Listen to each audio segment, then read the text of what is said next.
Good Wednesday afternoon. Today's video is for the students taking the AP US History test. I'd like to go over some um, points that may be helpful to you if you're taking the test. It is on May 15th. The AP US History test is on May 15th. And you should have already gone to the College Board website. If you have not, please do so.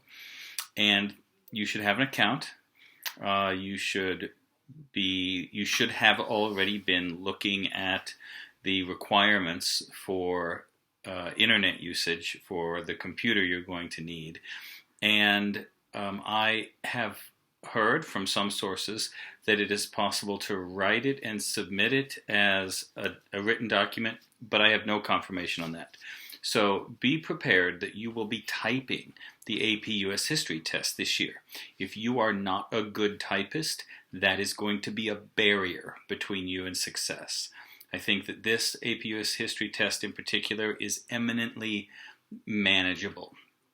It is a 5-document DBQ with a 45-minute time limit.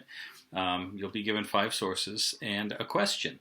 It will be a to what degree, confirm, refute, or qualify kind of question, and it will be from periods 3 to 7. So it will be after the Revolution, and it will be before the Cold War. So it may include the Cold War, but you will take it at 1 p.m. on May 15th. You're going to get a certain amount of points for your use of documents. Please use as many documents as you can with a minimum of 4, and you'll get 1 extra point for using knowledge outside of the documents, just something you know about the question that is not in the document. So please insert outside information. One of the challenges for this DBQ is that the College Board is aware that you're taking this at home, potentially with a cell phone beside you. So they will run your answer through software that detects plagiarism. If you copy something from another source and insert it into your document, into your answer, you will be held accountable for plagiarism, and that's going to be not good. So don't do that. Please make sure you review all of the Dbq norms. A couple times first semester I covered all that you should do to do a DBQ. Remember, no vulgarity, avoid contractions, no slang. It should be it's not a document in which you are trying to convince someone of anything. You simply craft an answer from the prompt, and you will create a thesis. A good thesis uses the words of the prompt, and it should be as dry and uninteresting as a manual on fractional horsepower motors. Don't make it interesting. Just answer the question and by using the documents. Create some correlations between the information you're given to provide evidence that supports your thesis. Remember, don't use the word proof. You can't prove anything. You can only suggest things. You can illustrate things. You can highlight. You can draw attention to correlations. So if you have any questions about the AP test, please email me.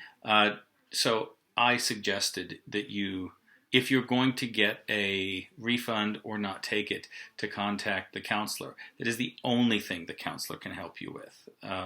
Ms. Atwood is available to you if you want to either say, I'm not taking it, or I want a refund, or that I will not be using the test. It will be unused. Please refund my money. You can contact the counselor for that.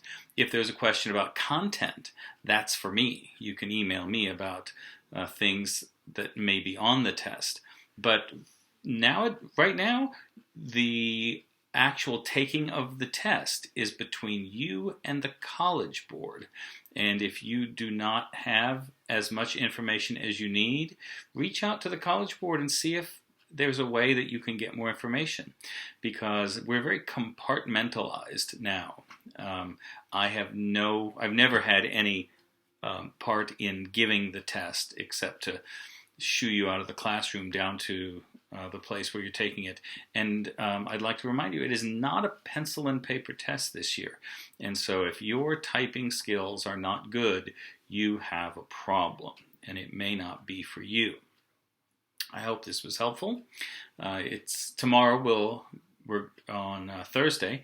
It's back to the Vietnam War for us, and the reason that the Vietnam War and the other information continues to be pertinent is because if the test is about World War II and its about World War II in any way, then you'll need to understand the consequences of World War II. If it's about the Cold War, you'll need to understand the consequences of the Cold War. And Vietnam is a consequence of both World War II and the Cold War. And so what I'm delivering now is that kind of information that you would use to get that extra point on the DBQ. So this still remains very pertinent for those of you taking the AP test. I hope you have a great rest of your day.